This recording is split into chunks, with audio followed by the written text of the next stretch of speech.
নমস্কার বন্ধুরা, স্বাগতম। আজ আমরা একটি চমৎকার মন ভালো করা সিনেমা দেখতে চলেছি। তো আর দেরি না করে চলুন শুরু করা যাক। ছবির শুরুতে আমাদের গল্পের নায়ক ফ্র্যাঙ্কের সাথে পরিচয় করিয়ে দেওয়া হয়। সে দরজার কাছে দাঁড়িয়ে স্নেহের সাথে কাউকে ডাকছে। হঠাৎ দরজা খুলে যায় এবং যে মেয়েটি বেরিয়ে আসে সে হল মেরি, যাকে দেখে রাগান্বিত মনে হচ্ছে। সে তার উপর চিৎকার করে বলে, তুমি কি চাও আঙ্কেল? মেরি হল ফ্র্যাঙ্কের বোনের মেয়ে। সে অনেক কথা বলে, অনেক প্রশ্ন করে, এবং তার চেয়েও বড় কথা, সে অত্যন্ত বুদ্ধিমতী। সে কোটিকে একজন সত্যিই এক বিরল প্রতিভাবান। মেরির অনেক প্রতিভা আছে এবং তার উচ্চ আইকিউয়ের কারণে সে একটি শিশুর চেয়ে প্রাপ্তবয়স্কদের মতো আচরণ করে। মেরির এই বুদ্ধিমত্তা তার মায়ের কাছ থেকে এসেছে। তার মা একজন গণিতবিদ ছিলেন যিনি গণিতে ব্যাপক গবেষণা করেছিলেন। দুর্ভাগ্যবশত ক্রমাগত চাপ, হতাশা এবং মানসিক চাপের কারণে তিনি বিষণ্ণ হয়ে পড়েন এবং নিজের জীবন শেষ করে দেন। ফ্র্যাঙ্ক বোঝে মেরি কতটা প্রতিভাবান, কিন্তু সে এটাও জানে যে এই স্তরের বুদ্ধিমত্তা কতটা বিপজ্জনক হতে পারে। তাই সে তাকে চাপ ও ঝামেলা থেকে রক্ষা করে একটি স্বাভাবিক জীবন ও শিক্ষা দেওয়ার সিদ্ধান্ত নেয়। এই কারণে সে তাকে একটি সাধারণ স্কুলে ভর্তি করে দেয়। আজ মেরির স্কুলে প্রথম দিন এবং স্কুলে ভর্তি হওয়ার জন্য সে ফ্র্যাঙ্কের উপর রেগে আছে। ফ্র্যাঙ্ক বলে, তুমি সব কিছুতে প্রাপ্তবয়স্কদের মতো আচরণ করো, কিন্তু স্কুলের বেলায় কেন শিশুর মতো করো? মেরি উত্তর দেয়, আমি যেতে চাই না আঙ্কেল। আমার স্কুল একদম ভালো লাগে না। কোনোমতে ফ্র্যাঙ্ক তাকে প্রস্তুত করতে সক্ষম হয়। স্কুলের ভ্যান আসে এবং মেরি ভেতরে ঢোকে, কিন্তু সে ফ্র্যাঙ্কের দিকে এমনভাবে ফিরে তাকায় যেন তার সিদ্ধান্ত নিয়ে প্রশ্ন করছে। ফ্র্যাঙ্ক তাকে স্কুলে গিয়ে সাধারণ বাচ্চাদের মতো আচরণ করতে বলে। তাকে বিদায় জানানোর পর ফ্র্যাঙ্কের মন খারাপ হয়ে যায়। এখন পর্যন্ত সে কখনো মেরিকে একা ছাড়েনি এবং বাড়িতে নিজেই যত্ন করে তাকে পড়িয়েছে। ঠিক তখনই রবার্টা নামের একজন মহিলা এসে জিজ্ঞেস করেন, মেরি কোথায়? সে উত্তর দেয় যে মেরি স্কুলে গেছে। রবার্টা কাঁদতে শুরু করে। সে ছোটবেলা থেকে মেরির যত্ন নিয়েছে এবং তাকে গভীরভাবে ভালোবাসে, যে কারণে সে আবেগপ্রবণ হয়ে পড়ে। স্কুলে এসে মেরি বিরক্ত বোধ করে এবং অলসভাবে তার ডেস্কের উপর শুয়ে পড়ে। বনি নামের একজন শিক্ষিকা শ্রেণীকক্ষে প্রবেশ করেন। তিনি সহজ প্রশ্ন জিজ্ঞাসা করতে শুরু করেন, যেমন 1+1 কত এবং 2+3 কত। ছাত্রছাত্রীরা উত্তর দেওয়ার জন্য আগ্রহ ভরে হাত তোলে, কিন্তু মেরি তার ডেস্কের উপর শুয়েই থাকে। তখন বনি বলেন, চলো একটি কঠিন প্রশ্ন চেষ্টা করা যাক। 4+4 কত? হঠাৎ মেরি জেগে ওঠে এবং বলে, কি? 4+4 একটি কঠিন প্রশ্ন? ওহ ঈশ্বর! সে একজন প্রাপ্তবয়স্কের মতো কথা বলে, যা শুনে সবাই অবাক হয়ে যায়। মেরির কাছে এই শ্রেণীকক্ষটা এমন মনে হচ্ছে যেন একজন স্নাতক তৃতীয় শ্রেণীর ক্লাসে বসে আছে। সে উঠে দাঁড়ায় এবং আত্মবিশ্বাসের সাথে উত্তর দেয়, 4+4 হল 8। বনি মেরির মধ্যে বিশেষ কিছু লক্ষ্য করেন এবং আরেকটি প্রশ্ন জিজ্ঞাসা করেন, 7+5 কত? মেরি সাথে সাথে উত্তর দেয়, 12। বনি হেসে বলেন, ওহো, তোমাকে বেশ চালাক মনে হচ্ছে। আমাকে তোমাকে একটি সত্যিই কঠিন প্রশ্ন করতে দাও। 15+35 কত? পূর্ণ আত্মবিশ্বাসের সাথে মেরি উত্তর দেয়, আপনি আরেকটি সহজ প্রশ্ন করছেন। উত্তর হল 50। আবারও শিক্ষিকা আরেকটি কঠিন প্রশ্ন জিজ্ঞাসা করেন। তিনি এলোমেলোভাবে জিজ্ঞাসা করেন, 57+135 কত? মেরি সাথে সাথে উত্তর দেয়, উত্তর হল 192। বনি সেই উত্তরটি নিয়ে ভাবতে কিছুক্ষণ সময় নেন। তিনি হতবাক হয়ে যান। মেরি এত দ্রুত উত্তর দিল কিভাবে? বনি ভাবতে শুরু করেন যে মেরি একজন প্রতিভাবান। এটি পরীক্ষা করার জন্য বনি আরেকটি প্রশ্ন জিজ্ঞাসা করেন, যদি আমরা এই সংখ্যাটিকে গুণ করি এবার, এমনকি আমরাও সেই মুহূর্তে উত্তরটি অনুমান করতে পারি না। মেরিও মুহূর্তের জন্য স্থির হয়ে দাঁড়ায়। বনি বলেন, ঠিক আছে, তুমি গণনায় ভালো, কিন্তু গুণ করা কঠিন। হঠাৎ মেরি উত্তরটি দিয়ে দেয়। সে মাত্র 2 থেকে 3 সেকেন্ড সময় নেয়। বনি একটি ক্যালকুলেটরে সংখ্যাগুলো পরীক্ষা করেন, যা তিনি এলোমেলোভাবে দিয়েছিলেন। মেরি কথা বলতে থাকে। সে সেই এলোমেলো সংখ্যাগুলোর জন্য অন্যান্য সমস্ত গণনা বলতে শুরু করে। তারপর মেরি বলে, আপনি চাইলে পরীক্ষা করে দেখতে পারেন। এটাই কি সব, নাকি আপনি আরও কিছু জিজ্ঞাসা করতে চান? তার বুদ্ধিমত্তা দেখে বনি পুরোপুরি হতবাক হয়ে যান। তিনি এর আগে এমন প্রতিভাবান শিশু কখনো দেখেননি। মনে হচ্ছে মেরির মাও গণিতে একজন প্রতিভাবান ছিলেন, এবং সেই কারণেই মেরিও এই প্রতিভা পেয়েছে। এরই মধ্যে স্কুলের অধ্যক্ষ শ্রেণীকক্ষে প্রবেশ করেন এবং স্কুলের প্রথম দিনে সব বাচ্চাদের স্বাগত জানান। মেরি সাথে সাথে জিজ্ঞেস করে, আপনি কি প্রধান শিক্ষক? তারপর সে বলে, আমার এই ক্লাসে ভালো লাগছে না। ওরা খুব সহজ প্রশ্ন করে। আমার এখানে ভালো লাগছে না। আমার কাকাকে ফোন করে বলুন আমাকে এসে নিয়ে যেতে। তার পরিণত কথা শুনে প্রধান শিক্ষকও হতবাক হয়ে যান। তারা তার কাকাকে ফোন করেন। ফ্র্যাঙ্ক তাকে নিতে আসেন এবং মেরি গাড়িতে ওঠে। এরই মধ্যে বনি বাইরে এসে ফ্র্যাঙ্কের সাথে মেরির ক্লাস শিক্ষক হিসেবে নিজের পরিচয় দেন। তিনি বলেন, আপনার মেয়েটি গণিতে অত্যন্ত প্রতিভাবান এবং বুদ্ধিমতী বলে মনে হচ্ছে। ফ্র্যাঙ্ক বুঝতে পারেন যে মেরি প্রথম দিনেই কিছু একটা অস্বাভাবিক কাণ্ড ঘটিয়েছে। ফ্র্যাঙ্ক চান না যে মেরির বুদ্ধিমত্তা সম্পর্কে কেউ জানুক। তাই তিনি চালাকি করে শিক্ষককে বোঝান যে ট্র্যাক্টেনবার্গ সিস্টেম নামে একটি পদ্ধতি আছে, যা দিয়ে যে কেউ সহজেই গণিতের সমস্যা সমাধান করতে পারে। এবং তিনি চলে যান। বনির মনে তখনও সামান্য সন্দেহ থেকে যায়। সে গুগল সার্চ করে এবং দেখতে পায় যে ট্র্যাক্টেনবার্গ পদ্ধতিটি সত্যিই আছে। তবুও তার মনে হয় মেরির মধ্যে এমন কিছু আছে যা খুবই বিশেষ। পরদিন ফ্র্যাঙ্ক একটি ছোট নৌকা মেরামত করছিল। ফ্র্যাঙ্ক এখন একজন নৌকার মেকানিক, কিন্তু একসময় সে একজন দর্শনের অধ্যাপক ছিল। ম্যারির যত্ন নেওয়ার জন্য সে সেই চাকরি ছেড়ে দিয়েছিল। সে যখন কাজ করে, ম্যারি অনবরত প্রশ্ন করতে থাকে। জ্ঞানের প্রতি তার গভীর তৃষ্ণা রয়েছে। ফ্র্যাঙ্ক খুশি মনে ধৈর্য ধরে তার সব প্রশ্নের উত্তর দেয়। পরে তারা একটি সুন্দর ভ্রমণে যায়। ম্যারি আনন্দে খেলা করে এবং সমুদ্র সৈকতে সময় উপভোগ করে। একদিন ম্যারি তার পোষা প্রাণীটিকে স্কুলে নিয়ে আসে। এটি একটি বিড়াল এবং তার একটি চোখ নেই। সে ব্যাখ্যা করে, আমি এই বিড়ালটিকে একটি আবর্জনার স্তূপে খুঁজে পেয়েছিলাম। এর আগে থেকেই একটি চোখ ছিল না। বনি এটা লক্ষ্য করে এবং ম্যারির কথা বলার ধরন দেখে মুগ্ধ হয়। তাকে একজন প্রাপ্তবয়স্কের মতো শোনায়। বনির কাছে ম্যারির আচরণ পরিপক্ক, অনন্য এবং আশ্চর্যজনক মনে হয়। পরে ম্যারি তার ক্লাস পরীক্ষা খুব দ্রুত শেষ করে ফেলে। এটা দেখে বনি তাকে একটি উচ্চতর গ্রেডের গণিতের প্রশ্নপত্র দেয়। সেটাও ম্যারি কয়েক মিনিটের মধ্যে সমাধান করে ফেলে। এবার বনি তার সম্পর্কে খুব কৌতূহলী হয়ে ওঠে। সে গুগলে ম্যারির নাম সার্চ করে। সে ভাবতে থাকে, ফ্র্যাঙ্ক কেন একজন প্রতিভাবান শিশুকে একটি সাধারণ স্কুলে ভর্তি করিয়েছে। বনির সন্দেহ হয় যে ফ্র্যাঙ্ক ম্যারি সম্পর্কে কিছু লুকাচ্ছে। সে আরও গভীরভাবে অনুসন্ধান করে এবং ফ্র্যাঙ্কের বোনের সম্পর্কে একটি প্রস্তাবিত পৃষ্ঠা খুঁজে পায়। তখনই বনি আসল সত্য জানতে পারে। সে ফ্র্যাঙ্কের বোন এবং গণিতে তার অবিশ্বাস্য অর্জন সম্পর্কে একটি প্রবন্ধ পড়ে। সে সেখানে ফ্র্যাঙ্কের নাম এবং তার মেয়ে ম্যারির নামও দেখতে পায়। এখন বনি অবশেষে বুঝতে পারে কেন ম্যারি গণিতে এত বুদ্ধিমান। এরপর বনি একটি বারে ফ্র্যাঙ্কের সাথে দেখা করতে যায়। তাকে দেখে ফ্র্যাঙ্ক মজা করে বলে, শিক্ষকরাও কি বারে মদ খেতে আসেন? বনি শান্তভাবে ফ্র্যাঙ্কের বোনের নাম বলে। এটা শুনে ফ্র্যাঙ্ক চুপ হয়ে যায়। সে জিজ্ঞেস করে, তুমি আমার বোনের নাম কিভাবে জানলে? বনি উত্তর দেয়, আমি গুগলে সবকিছু খুঁজে দেখেছি। সে জিজ্ঞেস করে, তুমি ম্যারির প্রতিভা কেন লুকাচ্ছ? যদি এটা বিশ্বের সামনে প্রকাশ করা হতো, তাহলে সে বিখ্যাত হতে পারত। ফ্র্যাঙ্ক একটি দীর্ঘশ্বাস ফেলে এবং সত্যিটা বলতে শুরু করে। আমার বোনও মেরির মতোই একজন প্রতিভাবান ছিল। তার অনেক প্রতিভা ছিল, কিন্তু আমার মা তার সেই প্রতিভাকে ভুলভাবে ব্যবহার করেছিলেন। আমার মা নিজেও গণিতে একজন প্রতিভাবান ছিলেন। কিছু অমীমাংসিত সমীকরণ ছিল। যদি কেউ সেগুলোর মধ্যে একটিও সমাধান করতে পারত, তবে সারা বিশ্ব তার প্রশংসা করত, তাকে চিরকাল স্মরণ করা হতো এবং সে খ্যাতি ও এমনকি নোবেল পুরস্কারও পেত। আমার মা অনেক গবেষণা করেছিলেন এবং এই সমীকরণগুলোর একটি সমাধান করার চেষ্টা করেছিলেন, কিন্তু তিনি পারেননি।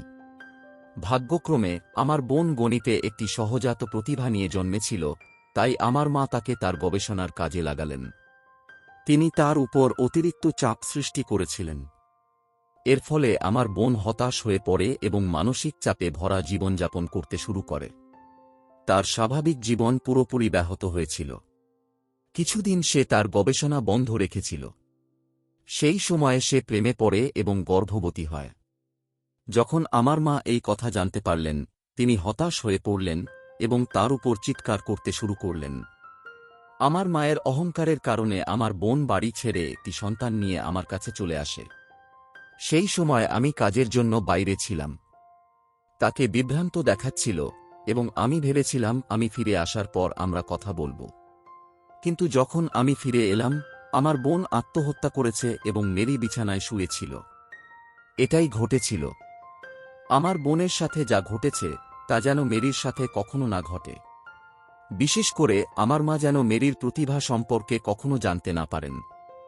যদি তিনি জানতে পারেন, তবে তিনি আগের মতোই মেরিকে তার গবেষণার কাজে ব্যবহার করবেন। এখন বনি বুঝতে পারল কেন ফ্র্যাঙ্ক মেরির প্রতিভা লুকিয়ে রাখে। এরপর বনি মেরির বাবার কথা জিজ্ঞাসা করে, কিন্তু ফ্র্যাঙ্ক বলে যে সে তার সম্পর্কে কিছুই জানে না। পরদিন স্কুলে শিক্ষক সব ছাত্রছাত্রীকে একটি প্রজেক্টের কাজ দেন। মেরিও তার প্রজেক্টটি সম্পন্ন করে। একটি ছেলে একটি চমৎকার প্রজেক্ট তৈরি করে। ছেলেটি যখন স্কুলের ভ্যানে উঠছিল, তখন অন্য একটি ছেলে তাকে ধাক্কা দেয়, তার প্রজেক্টটি নষ্ট করে দেয়, তাকে নিয়ে হাসাহাসি করে এবং তাকে উত্ত্যক্ত করতে শুরু করে। এই দেখে মেরি নিজেকে সামলাতে না পেরে ছেলেটিকে মারধর করে।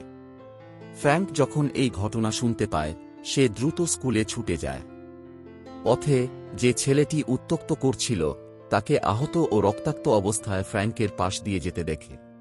পরে ফ্র্যাঙ্ক মেরিকে একটি চেয়ারে বসে থাকতে দেখে। তার মুখে একটি শীতল, নির্ভীক খলনায়কের মতো অভিব্যক্তি ছিল। ফ্র্যাঙ্ক তাকে জিজ্ঞেস করতে যাচ্ছিল যে কি হয়েছে, কিন্তু প্রিন্সিপাল তাকে ভেতরে ডাকেন। প্রিন্সিপাল ব্যাখ্যা করেন, মেরি অন্য একজন ছাত্রকে মেরেছে। যদিও অন্য ছেলেটি ভুল করেছিল, মেরি একজন পরিণত প্রাপ্তবয়স্কের মতো আচরণ করেছে। সে কোনো সাধারণ স্কুলের জন্য উপযুক্ত নয়। প্রিন্সিপাল মেরিকে মেধাবী শিক্ষার্থীদের জন্য একটি বিশেষ স্কুলে ভর্তি করার পরামর্শ দেন। ফ্র্যাঙ্ক বুঝতে পারে যে প্রিন্সিপাল মেরির প্রতিভা সম্পর্কে জানেন। সে সন্দেহ করে যে বনি হয়তো তাকে বলেছে, কিন্তু বাস্তবে বনি কিছুই বলেনি। প্রিন্সিপাল বলতে থাকেন, মেধাবী শিশুদের জন্য একটি বিশেষ স্কুল আছে। সেখানকার প্রধান শিক্ষক আমার পরিচিত। আমি মেরির জন্য এটি সুপারিশ করছি। ফ্র্যাঙ্ক অজুহাত দেখানোর চেষ্টা করে বলে যে স্কুলের ফি হয়তো অনেক বেশি হবে। কিন্তু প্রিন্সিপাল উত্তর দেন, আমরা সমস্ত তহবিলের ব্যবস্থা করে দেব। মেরি সম্পূর্ণ বৃত্তি পাবে। এই পর্যায়ে ফ্র্যাঙ্ক অবশেষে সত্যি কথা বলে। সে বলে, আমার বোনও একজন প্রতিভাবান ছিল। সেই চাপের কারণে সে তার জীবন হারায়। আমি মেরির সাথে এমনটা হতে দেব না। সে আরও বলে, আমি চাই সে একটি স্বাভাবিক জীবন যাপন করুক। অনুগ্রহ করে তাকে বিশেষ হিসেবে দেখবেন না। তাকে অন্য যে কোনো শিশুর মতোই দেখুন। সে যতক্ষণ পারে এখানেই পড়াশোনা করুক। এটাই আমার একমাত্র ইচ্ছা, ফ্র্যাঙ্ক বলে এবং চলে যায়। এরপর থেকে মেরি একজন সাধারণ বাচ্চার মতো স্কুলে আসে। ক্লাসে সে ছেলেটিকে মারার জন্য ক্ষমা চায়। সে সেই ছাত্রটিরও প্রশংসা করে যে চমৎকার প্রজেক্টটি তৈরি করেছিল। সে বিষয়টি এত ভালোভাবে ব্যাখ্যা করে যে সবাই শিক্ষকের মতো তার কথা শোনে এবং সে পুরো ক্লাসের প্রশংসা অর্জন করে। পরে ফ্র্যাঙ্ক স্কুল থেকে মেরিকে নিয়ে আসে। যখন তারা বাড়ি পৌঁছায়, ফ্র্যাঙ্ক তার মাকে সেখানে দাঁড়িয়ে থাকতে দেখে। তার নাম ইভলিন। ফ্র্যাঙ্ক হতবাক হয়ে যায়। ইভলিন গণিত ক্ষেত্রে একজন বিখ্যাত, উচ্চমর্যাদা সম্পন্ন ব্যক্তিত্ব। শিক্ষা জগতে সবাই তাকে চেনে। প্রধান শিক্ষক জানতে পেরেছিলেন যে মেরি ইভলিনের নাতনি এবং তিনি সাথে সাথেই ইভলিনকে বিষয়টি জানান। ইভলিন জানতে পেরেই মেরিকে দেখতে আসেন। মাকে দেখে ফ্র্যাঙ্ক হতাশ ও চিন্তিত বোধ করে। ইভলিন মেরিকে একটি ম্যাকবুক উপহার দেন। মেরি উত্তেজিত হয়ে সেটি খোলে। সেই মুহূর্তে ফ্র্যাঙ্ক বুঝতে পারে যে তার মা এখন মেরির প্রতিভা সম্পর্কে জেনে গেছেন এবং সেই কারণেই তিনি এসেছেন। মেরিকে রক্ষা করার জন্য ফ্র্যাঙ্ক দ্রুত তার কাছে এগিয়ে যায়। সে বলে, মেরির স্কুলের কাজ আছে। তারপর সে ইভলিনকে মেরির কাছ থেকে দূরে সরিয়ে নিয়ে যায়। বাইরে আসার পর ইভলিন জিজ্ঞেস করে, তুমি এভাবে কেন লড়াই করছ? সে তাকে প্রভাবিত করার চেষ্টা করে বলে, আমার সাথে এসো। আমরা ওকে একটা বিলাসবহুল জীবন দেব, কারণ ইভলিন একজন ধনী ব্যক্তি। কিন্তু ফ্র্যাঙ্ক বলে, মা, আমরা এখানে এই সাধারণ জীবনেই সুখী। আমার বোন মারা যাওয়ার আগে লিখেছিল যে আমি যেন তার মেয়েকে একটি সাধারণ জীবন দিই। তাই আমি শুধু তার ইচ্ছাই পূরণ করছি। এখন তুমি যেতে পারো। কিন্তু ইভলিন হাল ছাড়তে চায় না। অন্তত সে মেরিকে তার সাথে নিয়ে যেতে চায়। ফ্র্যাঙ্ক রাজি হয় না। অবশেষে সে শান্ত হয়ে বলে, আমি শুধু তোমার সাথে ব্যক্তিগতভাবে কথা বলতে চাই। তাহলে আমরা কি কাল দেখা করব? কিছুক্ষণ ভেবে ফ্র্যাঙ্ক তার আমন্ত্রণ গ্রহণ করে। পরের দিন তাদের দেখা হয়। সে ফ্র্যাঙ্কের সাথে যত্ন করে কথা বলে। দেখে মনে হয় তার ছেলের প্রতি তার ভালোবাসা আছে। সে তার চাকরি সম্পর্কে জিজ্ঞেস করে এবং তার বেতন যথেষ্ট কিনা। ফ্র্যাঙ্ক উত্তর দেয়, হ্যাঁ, এটা একটা ভালো চাকরি এবং আমরা এটা দিয়ে আর্থিকভাবে সচ্ছল। তারপর সে একটি চমকপ্রদ কথা বলে, আমি মেরিকে আমার সাথে নিয়ে যাচ্ছি। ফ্র্যাঙ্ক সাথে সাথেই বলে, আমি তোমাকে ওকে নিয়ে যেতে দেব না। কিন্তু ইভলিন তার সিদ্ধান্তে অটল। সে বলে মেরির একটি বিশেষ প্রতিভাবান স্কুলে পড়া দরকার এবং তার প্রতিভা বিশ্বের কাছে পরিচিত হওয়া উচিত। ফ্র্যাঙ্ক আবেগাপ্লুত হয়ে উত্তর দেয়, এই কথা বলে তুমি আমার বোনকে আগেই মেরে ফেলেছ। আমার বোন জানত যে মেরি প্রতিভাবান হবে। এজন্যই সে আমাকে বলেছিল যেন আমি ওকে একটা সাধারণ জীবন দিই। তাছাড়া সে স্পষ্টভাবে বলেছিল যে যে কোনো মূল্যে তুমি যেন মেরি এবং তার প্রতিভা সম্পর্কে জানতে না পারো। কিন্তু ইভলিন উত্তর দেয়, সে দুর্বল ছিল, তাই সে মারা গেছে। সেজন্য আমি তার সন্তানকে ছেড়ে দিতে পারি না। তার চেয়েও বড় কথা, তাকে বড় করার অধিকার আমার আছে। আর তোমার বোনও খুব দুর্বল ছিল। সে ওই সমীকরণটা সমাধান করতে পারেনি। ফ্র্যাঙ্ক জিজ্ঞেস করে, তোমার উদ্দেশ্য কি? তুমি কেন ওকে নিয়ে যেতে চাও এবং ওকে ওই গবেষণায় জড়াতে চাও? ইভলিন নির্দয়ভাবে উত্তর দেয়, সেটা তোমার জানার বিষয় নয়। আমি মেরিকে আমার সাথে নিয়ে যাচ্ছি। কিন্তু ফ্র্যাঙ্ক রাজি হয় না। তাই ইভলিন চিৎকার করে বলে, আদালতে দেখা হবে। যেমনটা সে বলেছিল, ঠিক পরের দিনই তারা আদালতে হাজির হয়। ইভলিনের আইনজীবী বলেন, আমার মক্কেলের মেয়ে একটি ছোট ভুল বোঝাবুঝির কারণে তাকে ছেড়ে চলে গেছে। তার মেয়ে মেরিকে জন্ম থেকেই তার চাচা ফ্র্যাঙ্ক দেখাশোনা করছেন। যদিও তিনি তাকে বড় করেছেন, তিনি কেবল একজন সাধারণ নৌকার মেকানিক। তিনি সেই শিশুটিকে একটি দরিদ্র জীবন দিচ্ছেন। তার ভালো আয় নেই এবং উপরন্তু তার বাড়িটিও ছোট। সঙ্গে সঙ্গে ফ্র্যাঙ্কের আইনজীবী দাঁড়িয়ে এই অভিযোগগুলোর প্রতিবাদ করেন। তিনি বলেন, ফ্র্যাঙ্ক মেরির খুব ভালো যত্ন নিচ্ছেন। তাছাড়া আমার মক্কেলের বোন মারা যাওয়ার আগে স্পষ্টভাবে বলে গিয়েছিলেন যে তার সন্তান যেন তার ভাই ফ্র্যাঙ্কের কাছেই থাকে। তার ইচ্ছানুযায়ী ফ্র্যাঙ্ক সেই শিশুটিকে যত্ন করে বড় করছেন। এটা কোনো দরিদ্র জীবন নয়, মাননীয় আদালত। তাদের একটি ভালো বাড়ি, ভালো চাকরি এবং ভালো বেতন আছে, যা দিয়ে তারা তাকে সব সুবিধা দিতে পারে। এভাবেই ফ্র্যাঙ্ক তার ভালো যত্ন নিচ্ছেন। মেরিকেও তারা নিয়ে যেতে পারে এই ভয়ে রবার্তাও আদালতে আসে। যুক্তিতর্ক চলতে থাকলে বিচারক রায়ের তারিখ পিছিয়ে দেন। বিরক্ত হয়ে ফ্র্যাঙ্ক মেরিকে রবার্তার কাছে রেখে মদ্যপান করতে একটি বারে যায়। বনি সেখানে এসে বলে, আমি জানতে পারলাম যে তোমার মা এসে মেরিকে নিজের কাছে নিয়ে যাওয়ার জন্য মামলা করেছেন। সে দুঃখিত হয়ে বলতে থাকে, আমি মেরির ব্যাপারে কাউকে কিছু বলিনি। সেদিন প্রিন্সিপাল স্কুল বদলানোর কথা বলেছিলেন, আর আমি ভেবেছিলাম তুমি হয়তো ভাববে যে আমি তাকে মেরির কথা বলেছি।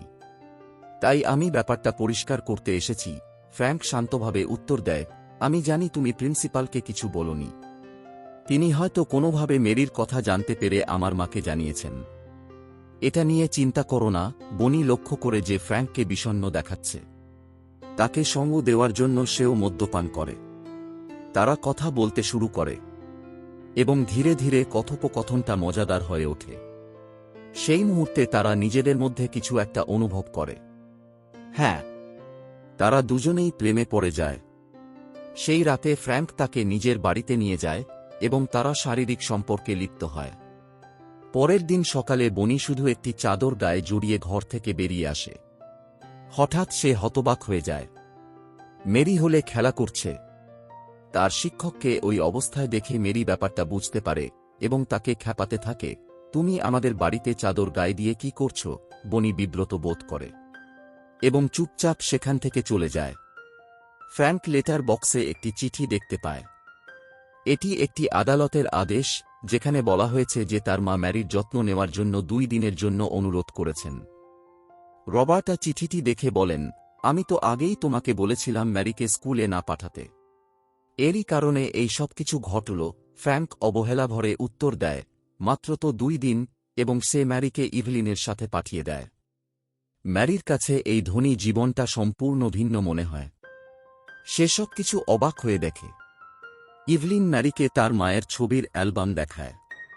সেখানে ম্যারি অনেক প্রশ্ন করে। তার পরিণত আচরণ দেখে ইভলিন বিস্মিত হয়। মনে হয় ম্যারির প্রতি তার গভীর ভালোবাসা রয়েছে। পরদিন ইভলিন তাকে এমন একটি বিশ্ববিদ্যালয়ে নিয়ে যায় যেখানে শুধু মেধাবী ও প্রতিভাবান ছাত্রছাত্রীরা পড়াশোনা করে। সে ম্যারিকে একটি দেয়াল দেখায়।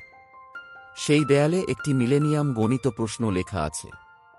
সে ব্যাখ্যা করে যে পৃথিবীতে এমন 7টি গণিতের প্রশ্ন আছে যা কেউ সমাধান করতে পারেনি। মাত্র একজন ব্যক্তি একটি সমীকরণ সমাধান করেছেন এবং কেবল তারই ছবি দেয়ালে টানানো আছে। বাকি ফ্রেমগুলো খালি। ইভলিন বলে, তোমার মাও একটি সমস্যা সমাধানের চেষ্টা করেছিলেন। তিনি প্রায় উত্তর খুঁজে পেয়ে গিয়েছিলেন, কিন্তু তিনি অন্যদিকে মনোযোগ দেন এবং এটি শেষ করতে পারেননি। যদি তিনি সেই সমীকরণটি সমাধান করতে পারতেন, তাহলে তিনি নোবেল পুরস্কার পেতেন। তার ছবি এখানে রাখা হতো এবং তিনি সারা বিশ্বে বিখ্যাত হতেন। এই কথা শুনে নিষ্পাপভাবে ম্যারি বলে, ঠাকুমা, আমার মা যে সমীকরণটি রেখে গেছেন, আমি কি সেটি সমাধান করব? ইভলিন অভিভূত হয়ে উত্তর দেয়, আমার প্রিয়, আমি ঠিক এটাই চাই তুমি করো। আমি তোমাকে এতে সাহায্য করব। তোমার কি প্রয়োজন বলে মনে করো? আমি তোমাকে সবকিছু কিনে দেব। এভাবে সে ম্যারির ইচ্ছাকে অনুপ্রাণিত করে। ম্যারি নিষ্পাপভাবে বলে, ঠিক আছে ঠাকুমা। এরপর ইভলিন ম্যারিকে একটি শ্রেণীকক্ষে নিয়ে যায়। সে দেখতে চায় গণিতে ম্যারি কতটা বুদ্ধিমান। যখন ইভলিনের পরিকল্পনা ভালোভাবে চলছিল, তখন একজন অধ্যাপক এসে ম্যারির বুদ্ধিমত্তা পরীক্ষা করার জন্য তাকে বোর্ডের সমস্যাটি সমাধান করতে বলেন। এটি একটি খুব কঠিন প্রশ্ন। ম্যারি সাধারণত সহজেই সমস্যা সমাধান করে, কিন্তু এবার সে তীক্ষ্ণ দৃষ্টিতে সমীকরণটির দিকে তাকিয়ে থাকে। এটা দেখে ইভলিন বলে, হয়তো সে ক্লান্ত। ওকে কিছুটা সময় নিতে দিন। কিছুক্ষণ পর অধ্যাপক আবার এসে বলেন, তুমি অনেক বেশি সময় নিয়েছ প্রিয়। তুমি ওই সমীকরণে কি দেখছ? ম্যারি উত্তর দেয়, এতে কিছু একটা ভিন্নতা আছে। হতাশ হয়ে ইভলিন ম্যারিকে বাইরে নিয়ে যায়। সে ভেবেছিল ম্যারি বুদ্ধিমান, কিন্তু এখন সে হতাশ বোধ করে। এরই মধ্যে ম্যারি তাকে থামিয়ে বলে, ঠাকুমা, তারা যে প্রশ্নটা দেখিয়েছিল সেটা ভুল ছিল। ইভলিন সঙ্গে সঙ্গে তাকে ভেতরে ফিরিয়ে আনে। ম্যারি ভুলটি ধরিয়ে দেয়। এটা দেখে অধ্যাপক বলেন, হ্যাঁ, আমি একটি ভুল প্রশ্ন দিয়েছিলাম। একটি কঠিন সমীকরণ সমাধান করার পরিবর্তে আমি পরীক্ষা করতে চেয়েছিলাম যে ভুল খুঁজে বের করার মতো উচ্চ বুদ্ধিমত্তা তার আছে কিনা। এজন্যই আমি একটি ভুল প্রশ্ন দিয়েছিলাম এবং ম্যারি সেটি সমাধান করেছে। অধ্যাপক জিজ্ঞেস করেন, তাহলে তুমি এই ভুলটার কথা আগে আমাদের বলনি কেন? মেরি নিষ্পাপভাবে উত্তর দেয়, আমার কাকা আমাকে বড়দের ভুল ধরিয়ে দিতে বারণ করেছেন। এটা শুনে অধ্যাপক মুচকি হাসেন। তিনি ইভলিনকে জানান, সামান্য কিছু প্রশিক্ষণ পেলেই সে 7টি সমীকরণের মধ্যে একটি সমাধান করতে পারবে। ইভলিন আনন্দে আপ্লুত হয়ে যায়। 2 দিন পর সে মেরিকে বিদায় জানায় এবং তাকে ফেরত পাঠিয়ে দেয়। ফ্র্যাঙ্ককে দেখে মেরি আনন্দে আত্মহারা হয়ে তার দিকে ছুটে যায়, কারণ জন্মের পর থেকে সে কখনো তার কাছ থেকে দূরে থাকেনি। ফ্র্যাঙ্ক তার মাকে ভেতরে আসতে বলে, কিন্তু ইভলিন বলে, আমি হয়তো আসতাম, কিন্তু তোমাদের বাড়িতে একটা বিড়াল আছে, আমি সেটাকে ভয় পাই। আমাদের অন্য কোনো একদিন দেখা হবে। এবং সে চলে যায়। মেরি উত্তেজিতভাবে বলতে থাকে যে তার দাদির বাড়িতে থাকতে তার কতটা ভালো লেগেছে। এটা শুনে ফ্র্যাঙ্কের মনটা একটু খারাপ হয়ে যায়। ফ্র্যাঙ্কের মন খারাপ দেখে মেরি সঙ্গে সঙ্গে বলে, কাকা, ভেবো না যে আমি ওদের সাথে চলে যাব। আমি শুধু তোমার সাথেই থাকতে চাই। এটা নিয়ে চিন্তা করো না। বড়দের অনুভূতি বোঝার মতো তার এই পরিপক্কতা দেখে ফ্র্যাঙ্ক খুশি হয়। একদিন আদালত থেকে পাঠানো একজন নারী সমাজকর্মী ফ্র্যাঙ্কের বাড়িতে আসেন এই খোঁজ নিতে যে মেরি তার চাচার কাছে ভালো আছে কিনা। যেহেতু মেরি কোথায় থাকবে তা সিদ্ধান্ত নেওয়ার জন্য খুব ছোট, তাই আদালত এই মহিলাকে পাঠিয়েছে। তিনি প্রশ্ন করতে শুরু করেন, তুমি তোমার চাচার সাথে খুশি তো? মেরি বুদ্ধিমত্তার সাথে এমনভাবে উত্তর দেয় যা তার চাচার পক্ষেই যায়। মহিলাটি জিজ্ঞেস করেন, যদি তোমার চাচা কাজে চলে যান তখন তুমি কোথায় থাকবে? কে তোমার যত্ন নেবে? মেরি উত্তর দেয়, কাছেই রবার্টা আন্টি আছেন, তিনি আমার যত্ন নেবেন। তারপর তিনি জিজ্ঞেস করেন, তোমার এই জায়গাটা বেশি ভালো লাগে নাকি যে জায়গাটিতে তুমি আগে গিয়েছিলে, তোমার দাদির বাড়িটা? মেরি আত্মবিশ্বাসের সাথে উত্তর দেয়, আমার এই জায়গাটাই ভালো লাগে। তারপর মেরি যোগ করে, আপনি যাই প্রশ্ন করুন না কেন, আমি শুধু আমার চাচার সাথেই থাকব, তাই আপনার সময় নষ্ট করবেন না। মেরিকে এত পরিপক্কভাবে কথা বলতে দেখে মহিলাটি বুঝতে পারেন যে সে সত্যিই এখানে সুখী। পরবর্তী শুনানির জন্য ইভলিনের আইনজীবী কোনোভাবে মেরির আসল বাবাকে খুঁজে বের করে আদালতে নিয়ে আসেন। মনে হয় তার আসল বাবা মেরিকে মোটেই ভালোবাসেন না। এটা সবই ইভলিনের পরিকল্পনার অংশ। সে তাকে ঘুষ দিয়ে সেখানে এনেছে যাতে সে মেরির ওপর নিজের দাবি জানাতে পারে এবং তারপর তাকে ইভলিনের হাতে তুলে দিতে পারে। কিন্তু ফ্র্যাঙ্কের আইনজীবী এই উদ্দেশ্য বুঝতে পেরে বাধা দেন।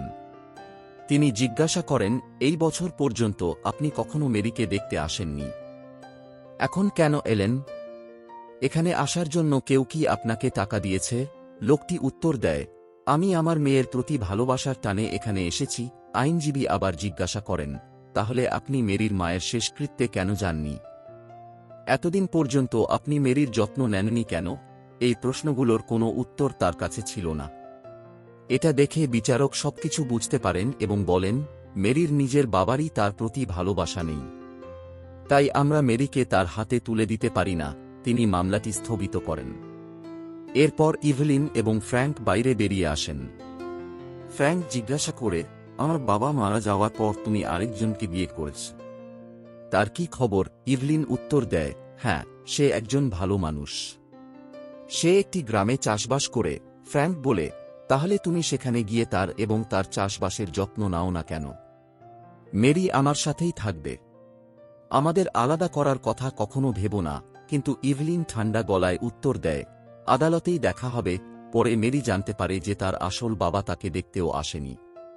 সে দরজা বন্ধ করে জোরে কাঁদতে থাকে এবং চিৎকার করে বলে, আমার আসল বাবা আমাকে ভালোবাসে না, আমার মা মারা গেছে, কেউ আমাকে ভালোবাসে না, আমি সবার জন্য একটা বোঝা। সে একজন প্রাপ্তবয়স্কের মতো কথা বলছিল।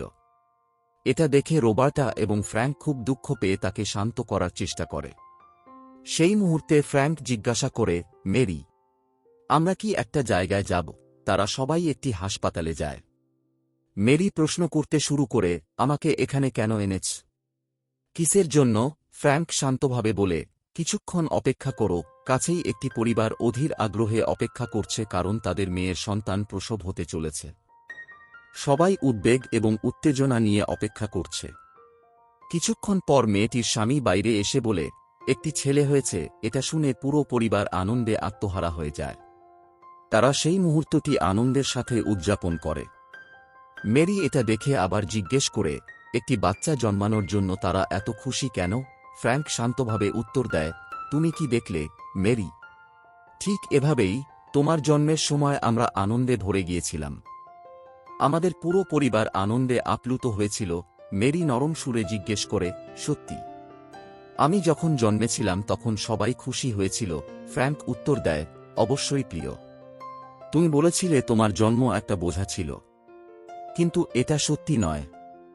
তুমি যখন জন্মেছিলে তখন আমরা কতটা খুশি হয়েছিলাম তা দেখানোর জন্যই আমি তোমাকে এখানে এনেছি। এভাবে ফ্র্যাঙ্ক তাকে সান্ত্বনা দেয়। এখন মেরি শান্ত হয় এবং খুশি অনুভব করে। সে এমনকি নতুন পরিবারটির কাছে গিয়ে তাদের আনন্দে অংশ নেয়। তার হাসি দেখে ফ্র্যাঙ্ক ভাবে, মেরিকে সবসময় এভাবেই খুশি থাকা উচিত। সে সিদ্ধান্ত নেয় যে কোনো মূল্যে সে মেরিকে তার দাদির কাছে দেবে না। মনে হয় ফ্র্যাঙ্কও মেরিকে ছাড়া বাঁচতে পারবে না। পরদিন আদালতে ফ্র্যাঙ্কের আইনজীবী ইভলিনকে জেরা করা শুরু করেন। তিনি জিজ্ঞাসা করেন ইভলিন কিভাবে তার মেয়ের যত্ন নিতেন এবং গণিত গবেষণার জন্য তার উপর কতটা চাপ দিতেন। সেই চাপের কারণে তার মেয়ে কতটা হতাশ হয়ে পড়েছিল এবং সেই হতাশা কিভাবে তাকে আত্মহত্যায় প্ররোচিত করেছিল। তিনি যুক্তি দেন যে ইভলিন তার গবেষণার জন্য মেরিকে একইভাবে ব্যবহার করতে পারেন, যা নিশ্চিতভাবে মেরির মানসিক স্বাস্থ্যের উপর প্রভাব ফেলবে। ইভলিন উত্তর দেন, আমার মেয়ে গণিতে আগ্রহী ছিল। সে স্বেচ্ছায় সেই গবেষণা করেছিল। পরে সে প্রেমে পড়ে এবং গর্ভবতী হয়। এরপর কোনো এক কারণে সে আত্মহত্যা করে। তার মৃত্যুর জন্য আমি দায়ী নই। এরপর ইভলিনের আইনজীবী ফ্র্যাঙ্ককে জেরা করেন। তিনি জিজ্ঞাসা করেন, আপনার বোন এটাই চেয়েছিলেন, তাই আপনি মেরির যত্ন নিচ্ছেন, তাই না? ফ্র্যাঙ্ক উত্তর দেন, হ্যাঁ। আইনজীবী বলতে থাকেন, আপনি যদি তার ভালো যত্ন নিতে চান, তাহলে নিজের এবং মেরির জন্য স্বাস্থ্য বীমা করাননি কেন? আপনার কিছু হলে আপনার পরিবারের আর্থিক কি হবে? তাছাড়া মেরি একটি বুদ্ধিমতী মেয়ে। আপনি তার বুদ্ধিমত্তার স্তর অনুযায়ী তাকে শিক্ষা দেননি। আপনি তাকে একটি সাধারণ স্কুলে ভর্তি করেছেন। এমনকি স্কুলের অধ্যক্ষ একটি বিশেষ স্কুলের কথা বললেও আপনি তা প্রত্যাখ্যান করেছেন। এই সব কিছুর কারণ হল আপনি আপনার বোনের প্রতি ঈর্ষান্বিত ছিলেন। যখন আপনারা ছোট ছিলেন, সবাই তাকে ভালোবাসত এবং তার প্রশংসা করত, আর কেউ আপনাকে খেয়াল করত না। সেই ঈর্ষার কারণেই এখন আপনি মেরির যত্ন নেওয়ার ভান করছেন। প্রতিশোধ নেওয়ার জন্য আইনজীবী আবেগগতভাবে ফ্র্যাঙ্ককে আক্রমণ করেন। ফ্র্যাঙ্ক অস্বস্তি বোধ করেন এবং বলেন, আপনি কেন অপ্রাসঙ্গিক প্রশ্ন করছেন? তিনি বলতে থাকেন, আমার বোনের ইচ্ছানুযায়ী মেরিকে একটি সাধারণ শিশুর মতো বড় করা উচিত। সে তার শৈশব, খেলাধুলা এবং আনন্দ উপভোগ করবে। এজন্যই আমি তাকে এভাবে বড় করছি। আইনজীবী আবার তাকে উস্কে দেন, আপনার কারণেই মেরি স্কুলে একটি ছেলেকে মেরেছে। এই আচরণ আপনার কাছ থেকেই এসেছে, কারণ আপনিও কাউকে মারধর করার জন্য জেলে গিয়েছিলেন। ফ্র্যাঙ্ক দৃঢ়ভাবে উত্তর দেন, এটাকে সেটার সাথে মেলাবেন না। মেরি ন্যায়ের জন্য লড়াই করেছে। সেই ছেলেটি 7 বছরের একটি বাচ্চাকে ধমক দিয়েছিল এবং তার প্রজেক্ট নষ্ট করে দিয়েছিল। এটা দেখে মেরি ছোট শিশুটির পক্ষ নিয়েছিল। ফ্র্যাঙ্ক বিচারককে বোঝানোর চেষ্টা করেন, কিন্তু বিচারক মনে করেন যে উভয় পক্ষই এত মেধাবী একটি শিশুকে বধ করার জন্য পুরোপুরি যোগ্য নয়, এবং আবারও তিনি রায় ঘোষণা স্থগিত করেন। সেই রাতে ফ্র্যাঙ্কের আইনজীবী তাকে জানান যে ইভলিন আদালতের কাছে আবেদন করেছে যেন ঘোষণা করা হয় যে তাদের দুজনের কেউই সন্তানকে লালন পালনের জন্য যোগ্য নয়। এর ফলে ম্যারিকে নিঃসন্তান দম্পতির কাছে দত্তক দেওয়া যেতে পারে। এভাবে সে ভালো শিক্ষা পাবে এবং ফ্র্যাঙ্ক মাঝে মাঝে তার সাথে দেখা করতে পারবে। আইনজীবী ফ্র্যাঙ্ককে এই প্রস্তাবে রাজি হওয়ার জন্য জোরালোভাবে চাপ দেন। তিনি তাকে সতর্ক করে বলেন, ইভলিনের টাকার জোরে সে বিচারককেও ঘুষ দিতে পারে। যদি এমনটা হয়, তাহলে ম্যারি চিরদিনের জন্য তার ঠাকুমার কাছে চলে যাবে। আইনজীবী আবারও প্রস্তাবটি মেনে নিয়ে ম্যারিকে দত্তক দেওয়ার জন্য চাপ দেন। হতাশ হয়ে ফ্র্যাঙ্ক চিৎকার করে ওঠে, আমি কেন ওকে দত্তক দেব? আমি ওর ভালো যত্ন নিচ্ছি। আমি ওকে ভালোভাবে মানুষ করছি। ও আমার কাছে খুশি আছে। ওরা এমনভাবে দেখাচ্ছে যেন আমি ওর যত্ন নিই না। কিন্তু আইনজীবী শান্তভাবে বলেন, এখন আমরা ওকে দত্তক দেব। ওর বয়স 7 বছর। 12 বছর পর আইনত সে নিজেই সিদ্ধান্ত নিতে পারবে যে সে কার সাথে থাকতে চায়। ফ্র্যাঙ্ক আবেগাপ্লুত হয়ে উত্তর দেয়, 5 বছর পর ও কি আমাকে মনে রাখবে? ও হয়তো বদলে যাবে। ও হয়তো আমাকে ভুলে যাবে। আইনজীবী দৃঢ়ভাবে বলেন, ঠিক এটাই ঘটবে। সিদ্ধান্ত আপনার। কিন্তু একটা কথা মনে রাখবেন, আপনি যদি জেদ ধরে থাকেন, তাহলে ম্যারি তার ঠাকুমার কাছে চলে যাবে। আর কোনো উপায় না দেখে ফ্র্যাঙ্ক প্রস্তাবটি মেনে নেয়, কারণ তার বোন চেয়েছিল যে কোনো মূল্যে ম্যারি যেন তার মায়ের কাছে বড় না হয়। দিন কেটে যায়। কিছু না জেনেই মেরি তার চাচার সাথে আনন্দে খেলা করে। স্বভাববশত সে অনেক কথা বলে। ফ্র্যাঙ্ক তার দিকে তাকিয়ে হাসে, কিন্তু তার মনটা দুঃখে ভারাক্রান্ত। 1 সপ্তাহ পর এক দম্পতি মেরিকে দত্তক নিতে আসে। ফ্র্যাঙ্ক এই বিষয়ে কথা বলে। মেরি বুঝতে পারে যে তাকে দত্তক নেওয়া হচ্ছে। সে ভেঙে পড়ে চিৎকার করে কাঁদতে থাকে, আমি এখানে থাকব না। আমি এখানে থাকব না। আমি তোমাদের সাথে যাব। ফ্র্যাঙ্ক অসহায়ভাবে বলে, আমি কিছু করতে পারছি না, মেরি। এটা আদালতের নির্দেশ। অঝরে কাঁদতে কাঁদতে মেরি চিৎকার করে বলে, আমি তোমাকে আর রবার্তাকে ছাড়া বাঁচতে পারব না। সে আগে তাকে মারতে শুরু করে। দরজা বন্ধ হয়ে যায়। কাঁচের ভেতর দিয়ে মেরি কাঁদতে থাকে। ফ্র্যাঙ্ক গাড়ির দিকে হেঁটে যায়। তার হৃদয়টা পুরোপুরি ভেঙে গেছে। সে এমনকি ফিরে তাকিয়ে তাকে দেখতেও পারে না, এতটাই ভেঙে পড়েছে সে। রবার্তাও কাঁদে, মেরিকে হারানোর কষ্ট সহ্য করতে না পেরে। বনি এসে ফ্র্যাঙ্ককে সান্ত্বনা দেওয়ার চেষ্টা করে। 1 মাস পর ফ্র্যাঙ্ক দত্তক নেওয়া বাড়িতে যায়। সেখানকার লোকটি বলে, আপনি যদি এভাবে আসেন তাহলে সে আবার কাঁদবে এবং আপনার সাথে যেতে চাইবে। সে আমাদের উপর বিশ্বাস হারিয়ে ফেলবে। ভাঙা হৃদয়ে ফ্র্যাঙ্ক মেরির জন্য একটি উপহার দিয়ে আসে এবং চলে যায়। বাড়ি ফিরে তার মন জুড়ে শুধু মেরির কথা। আগে সে ছোট হরিণীর মতো ছুটে বেড়াত, আর এখন বাড়িটা একেবারে জনশূন্য মনে হয়। পরের দিন বনি একটি নোটিশ বোর্ডে একটি পোস্টার দেখতে পায়। তাতে লেখা ছিল যে মেরির একচোখা বিড়ালটিকে দত্তক দেওয়া হবে। মেরি বিড়ালটিকে তার সাথে দত্তক নেওয়া বাড়িতে নিয়ে গিয়েছিল। সে ওটা ছাড়া থাকতে পারত না। বনি একটি ছবি তুলে ফ্র্যাঙ্ককে পাঠায়। এটা দেখে ফ্র্যাঙ্ক সাথে সাথে পোষ্য দত্তক কেন্দ্রে ছুটে যায়। সেখানে সে একচোখা বিড়ালটিকে দেখতে পায়। তার অবস্থার কারণে কেউ তাকে দত্তক নিতে চায়নি। তারা বিষাক্ত ইনজেকশন দিয়ে তাকে মেরে ফেলার প্রস্তুতি নিচ্ছিল। ফ্র্যাঙ্ক ঠিক সময়ে সেখানে পৌঁছায়। আরেকটি বিড়ালকেও সেখানে মেরে ফেলার জন্য রাখা হয়েছিল। ফ্র্যাঙ্ক দুটি বিড়ালকেই নিয়ে রবার্তাকে সাথে করে দত্তক নেওয়া বাড়িতে যায়। সে আগেই জানে এর পেছনে কে আছে। একমাত্র যে বিড়ালকে ঘৃণা করে সে হল তার মা। যখন সে দম্পতিকে প্রশ্ন করে তখন সে সত্যিটা জানতে পারে। এভলিন মেরিকে দত্তক নেওয়ার জন্য তাদের টাকা দিয়েছিল এবং পরে তাকে নিয়ে যাওয়ার পরিকল্পনা করেছিল। ফ্র্যাঙ্ক সাথে সাথে তার মায়ের গেস্ট হাউসে যায়। যেমনটা সে অনুমান করেছিল, এভলিন তার গবেষণার জন্য মেরিকে প্রশিক্ষণ দিচ্ছে।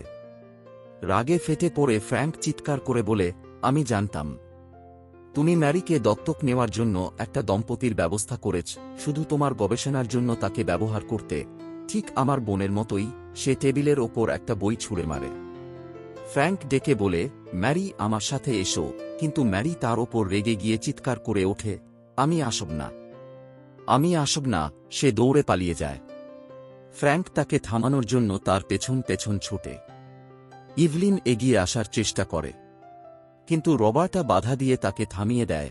আর কোনো উপায় না দেখে ইভলিন চুপ হয়ে যায়। ফ্র্যাঙ্ক ছুটে গিয়ে মেরিকে থামায়। মেরি কাঁদতে কাঁদতে ফ্র্যাঙ্ককে মারতে শুরু করে এবং বলে, তুমি আমাকে কেন ছেড়ে গেলে?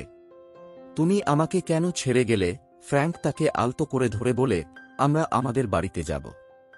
চিন্তা করো না, কেউ তোমাকে আমার কাছ থেকে আলাদা করতে পারবে না। মেরি কাঁদতে কাঁদতে বলে, ওরা আমার বিড়ালটাকে নিয়ে গেছে কাকু। আমি জানি না ওটা কোথায়। ফ্র্যাঙ্ক আলতো হেসে উত্তর দেয়, চিন্তা করো না, তোমার বিড়ালটা আমার কাছেই আছে। আর আমি তোমার জন্য আরেকটা বিড়ালও এনেছি। এখন তোমার দুটো বিড়াল। রবার্তাকে দেখে মেরি খুশি হয়। তারা মেরিকে নিয়ে চলে যায়। ইভলিন বইটির দিকে তাকিয়ে জিজ্ঞেস করে, এটা কি? ফ্র্যাঙ্ক আসল সত্যিটা প্রকাশ করে। এই বইটিতে সেই গণিতের প্রশ্নের উত্তর আছে যা নিয়ে আপনি সারা জীবন গবেষণা করেছেন। ইভলিন হতবাক হয়ে যায়। ফ্র্যাঙ্ক বলতে থাকে, আমার বোন অনেক আগেই এর সমাধান করেছিল। ছোটবেলায় যখন সে মেরিকে নিয়ে আমার বাড়িতে এসেছিল তখন সে এটা আমাকে দিয়ে বলেছিল, এটা সাবধানে রেখো, কাউকে দিও না, বিশেষ করে মাকে যেন জানতে দিও না। সে আরও বলেছিল, মা বেঁচে থাকতে এটা প্রকাশ করো না, তার মৃত্যুর পরেই প্রকাশ করবে, খ্যাতির প্রতি আপনার লোভের কারণে। সে আপনাকে ঘৃণা করত। সে তার চিঠিতেও এই কথা উল্লেখ করেছিল। ইভলিন সত্যিটা বুঝতে পারে। সে যা কিছু চেয়েছিল তা সবই তার হাতের কাছেই ছিল, কিন্তু সে তার মেয়েকে চিরতরে হারিয়ে ফেলেছে। অপরাধবোধে জর্জরিত হয়ে সে জিজ্ঞেস করে, যদি সে এটা দিতে বারণ করে থাকে তাহলে তুমি আমাকে এটা কেন দিচ্ছ? ফ্র্যাঙ্ক শান্তভাবে উত্তর দেয়, আপনি সারা জীবন এর জন্য সংগ্রাম করেছেন, এখন আপনি এটা পেয়েছেন।